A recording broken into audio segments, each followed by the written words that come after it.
ఇన్ని సంవత్సరాల్లో ఇన్నిసార్లు మాట్లాడినారు, నాకు ప్రతిసారి డౌట్ వస్తుంది. అసలు ఏదైనా దొరికితే మీరు ఎట్లా చెప్తారండి డేట్ అనేది? 2500 సంవత్సరాలను ఎట్లా చెప్పగలుగుతున్నారు? ఒక పద్ధతి ఏమంటే మేము ఎక్స్ప్రెషన్ చేస్తున్నాం అనుకోండి, దాంట్లో ఏమంటే లేయర్స్ వస్తాయి. అంటే మేము కిందకి తవ్వుకుంటా వెళ్తా ఉంటే లేయర్స్ కింద వస్తాయి అనమాట. ఆ లేయర్స్ ని స్టడీ చేసేది స్టాటిగ్రఫీ అంటాం. స్టాటిగ్రఫీ అంటే పైన లేయర్స్ రీసెంట్ లేయర్స్, మనము అడుక్కెళ్ళి కొద్ది ఓల్డ్ లేయర్స్ అనమాట. అంటే ఇప్పుడు ఈ లేయర్ ఉన్నది, దాని కింద ఇంకొక లేయర్ ఉన్నది అనుకోండి, మనం నేచురల్ గా ఈ లేయర్ కంటే ఇది పాతది అని రిలేటివ్ గా డేటింగ్ లో చెప్పొచ్చు అనమాట. అంటే అది సింపుల్ ఎగ్జాంపుల్ చెప్పాలంటే, మీరు రోజు న్యూస్ పేపర్ తీసుకుంటా చదివేసి జాగ్రత్తగా మడతపెట్టి ఒక చట్టం పెడుతున్నారు అనుకోండి, అప్పుడు ఒక నెల పేపర్ పెడితే 30వ తారీఖు ఏమో పైన ఉంటుంది, 1వ తారీఖు ఏమో అడుగును, అంటే కిందకెళ్ళి కొద్ది మనకి వెనక్కి వెళ్తాము.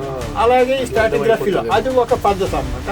అంటే దాంట్లోనే మళ్ళీ ఇంకొంచెం అడ్వాన్స్ ఉంటే అసోసియేషన్ అంటాం. అంటే ఇప్పుడు మనం ఒక లేయర్ లో గుప్తా కాయిన్స్ దొరికినాయి అనుకోండి, ఆ ఇన్స్క్రిప్షన్ బట్టి ఏదైనా గుప్తా పీరియడ్ అంటే అప్పుడు ఆ లేయర్ లో ఉన్న మిగతా వస్తువులన్నీ కూడా ఆ గుప్తా పీరియడ్ సంబంధించినవి అని మనము డేట్ చేసుకోవచ్చు అనమాట.